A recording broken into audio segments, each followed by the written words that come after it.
All right, our next speaker is Iowa's 30th Secretary of State, Mauro. Since being elected in 2006, Secretary Mauro has acted swiftly to address the needs of Iowans. He's worked with the Iowa legislature to allow same-day voter registration, put in place a uniform voting system for all of Iowa's 99 counties to ensure the highest ethical standards, and supported the business community by establishing a database for online corporate filings. He's also remained true to his roots in education and his commitment to Iowa's youth. As a junior in high school, I attended Capital Project, a 4-day program held here at the Capitol by Secretary Mauro's office, where I learned about state government and the importance of public service. Had it not been for this event, I very well may not have been here today. Secretary Mauro spoke at the first annual Iowa Student Congress, and we were pleased to have him back.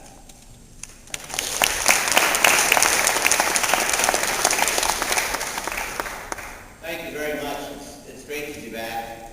This is such a beautiful building. I hope you appreciate how beautiful this Capitol is and the House Chamber. It's so much activity goes on in here, and so many important decisions are made in our Capitol building. It's a pleasure to come to work here every day. I was told to maybe give some comments and we'll talk on public service today and the importance of public service and how that affects every one of us. And I had an opportunity yesterday to go to the Veterans Day program in Lorenz, Iowa, in the northwestern part of the state. We talked about Veterans Day. And some of those things we talked about for Veterans Day, I think, could be incorporated with public service, because that's the ultimate public service when you go and serve your country. But one of the things I want to point out, I want you to just remember a couple things today to remember this. Ordinary people doing extraordinary things. That's public service.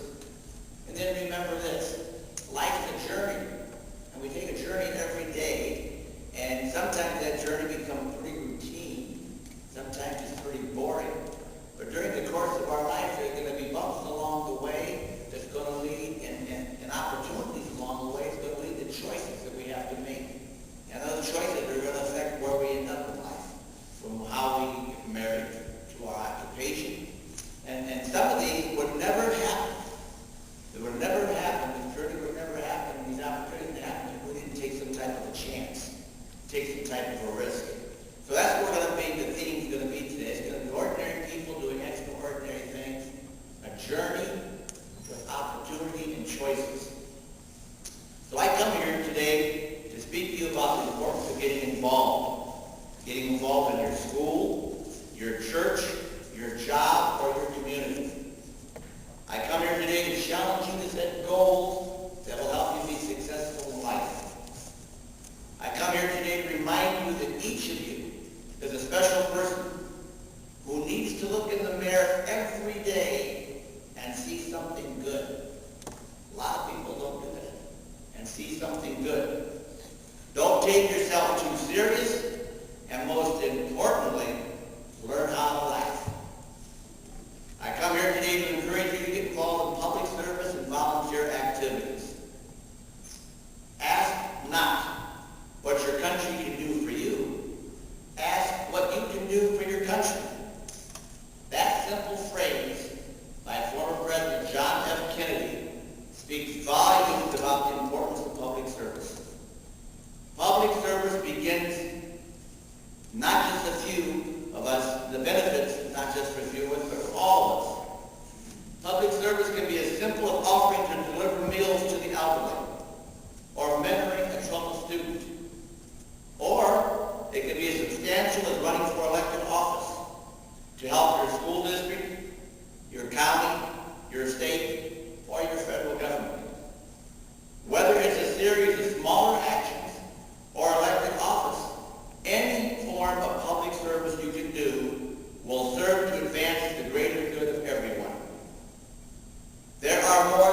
but you know it'll have benefits for you also. Volunteering is a perfect way to discover something you are really good at and develop a new skill. Volunteering helps you to be a part of your community. We sometimes take for granted the community we live in. What a better way is there to connect with the community than to give a little bit back? As a volunteer, you have the opportunity to return to society some of the benefits society gives you. And here's what I think is especially important. Volunteering can help boost your career options. A recent national survey showed that 73% of the employers would recruit a candidate with volunteering experiences over one without. So a good resume might include some community service. 94% of the employers believe that volunteering can add to your skills and make you a better employee.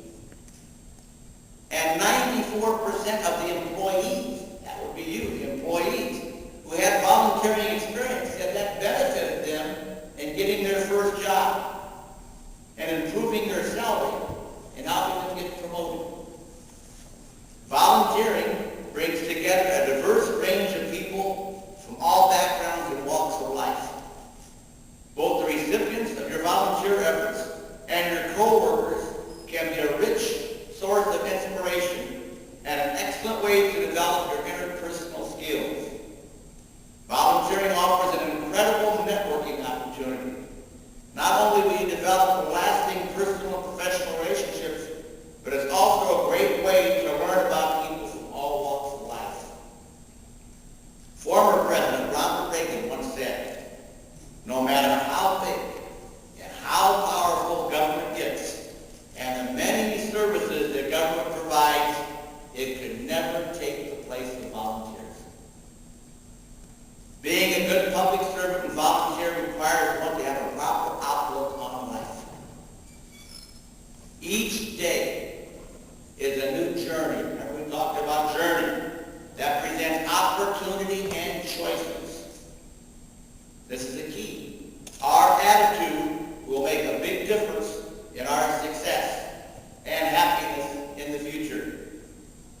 And during my course of serving in public office and working with all types of people, I think it's so important that you plug into and reinforce yourself with as many positive, motivational, inspirational books, lectures, cassettes that you can that'll help you take you to that next level. And I am really a product of someone who really got involved early on and served as a resource to me because, we have those ups and downs.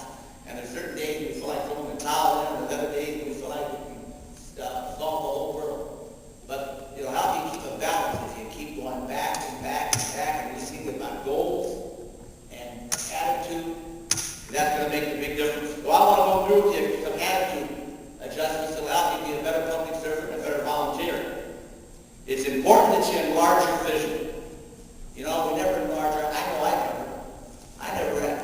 never thought big enough. I wish I would. I continue to think big a little bit more now, but you need to think big. Enlarge your vision. Think big, dream big, and the thing you have to do, don't sell yourself short. You don't have to worry about that because your friends, maybe your so-called friends, or your neighbors,